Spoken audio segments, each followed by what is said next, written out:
Well, all right. Here we go. Let's get it. I'm Pastor Bobby D. Hamlin from the Great Friendship Church.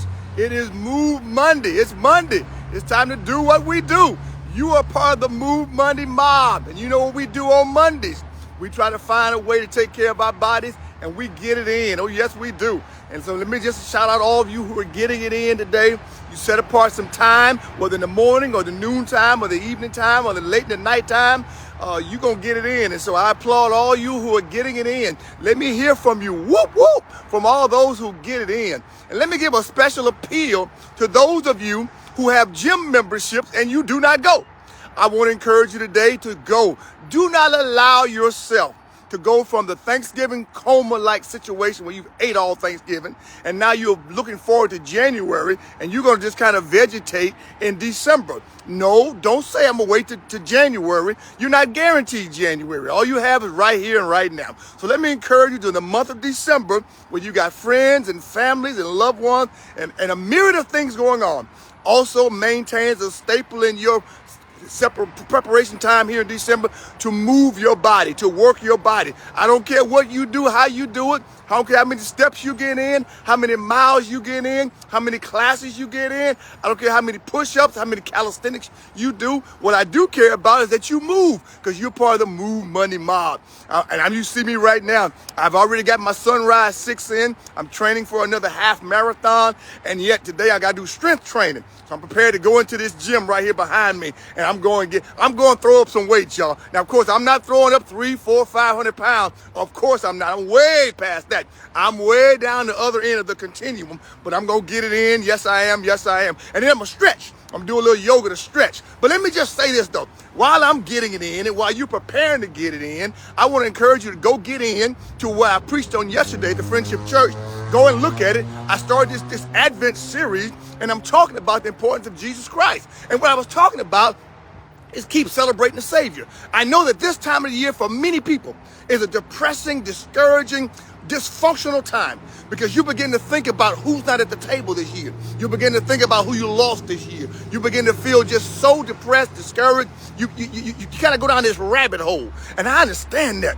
But in the midst of this time right now, in the midst of your moodiness, in the time of your misery, in the time of your saying, Lord, why me? Why me again? Let me encourage you today to go look at John 1:14-18. I was talking about keep celebrating the Savior, how John presents to us Jesus Christ, fully God and fully man. Till the Word became flesh and dwelt. He tabernacled among us. And he talked about how the Lord himself came and manifested himself. He's full of grace and truth.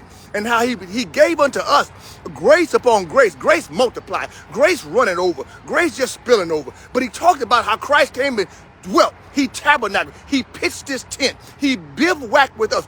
God became a man. The totality, the fullness of God dwelt in a bodily form. I know that sounds scandalous and blasphemous, but that's what the Bible said. And our great mighty God, and I talked about how the Lord gets us. He understands us. He's been where we are, invaded planet Earth, walked on planet Earth, understands the pain, the sorrows, the actual trauma. He understands all of that. And he's able, because he's fully God and fully man, he's able to address it. He's able to help us. He's able to encourage us. Surely he's able to save us. But even after we get saved, he's able to strengthen us. And I want to encourage you to go pull it down, listen to it, about keep celebrating the Savior. Because if you have no other reason during this time to celebrate, maybe you can't celebrate your job. Maybe you can't celebrate your children. Maybe you can't celebrate perfect health. But we can celebrate the Savior. He's worthy to be praised. I want you to go and read John 1:14-18 and let it sink in your spirit, because he talks about just the greatness of the Savior, the greatness of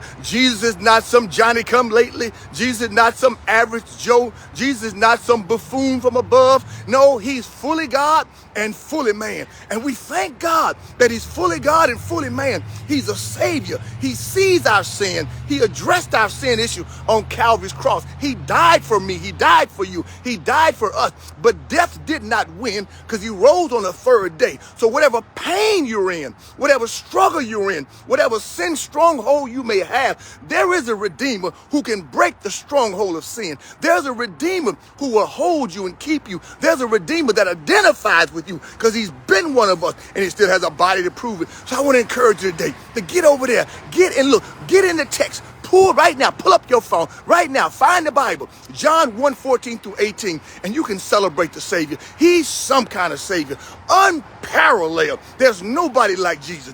Jesus supersedes everything else. When you're looking for a Savior, you won't find him on YouTube. When you're looking for a Savior, you won't find him in the Amazon blue truck. When you're looking for a Savior, there's no other Savior but the Lord and Savior, Jesus Christ. Somebody ought to put a praise right there. I look forward to seeing you Wednesday night at the Friendship Church. There's a whole lot of more meat on that theological biblical bone. And I'm going to deal with that. I'm going to deal with the issue on Wednesday night about Christ being fully God and fully man. And I'm going to deal with the issue of how Christ came and how the Word became flesh and what that means and what it means today. This is not just some historical event. It's for right here and right now. What a mighty God we serve. There's so much to say. There's so much I want to say. Join us Wednesday night at the Friendship Church, a place to begin again. But you get it in. I'm going to get under this bench. I'm going to get a few squats in. I'm going to talk to some people because somebody that needs to know about a Savior. And I'm asking God to open a door that I can open my mouth and not speak condemnation, not speak judgmentalism, but to speak the truth of the gospel of Jesus Christ. Because somebody needs to hear, because you got to hear it to have faith. And when you get the faith, I'm telling you, he will show up and he will show out. So let me get it on, guys. I got to get it on. You get it in. Let me hear from you. I love seeing you all out and about in the community, but let me hear from you. And then let me see your face on Wednesday night at the Friendship Church, a place to begin again, as we will put our hands together, put our hearts together, put our lips together, put our lives together, and celebrate this Savior. What a mighty Savior we should. Not a Savior just based on antiquity, not a Savior just based on culturalism, not a Savior based on political affiliation. He's a Savior fully God and fully man. What a mighty God we serve. I'll see you Wednesday night at the Friendship Church, a place to begin again. Let me get it in. I see you guys later. I see some guys I know. I'm going to talk to somebody. Yes, I am. I'm going to let them talk to me too. Hey, God bless you. God keep you. See you Wednesday night at the Friendship Church.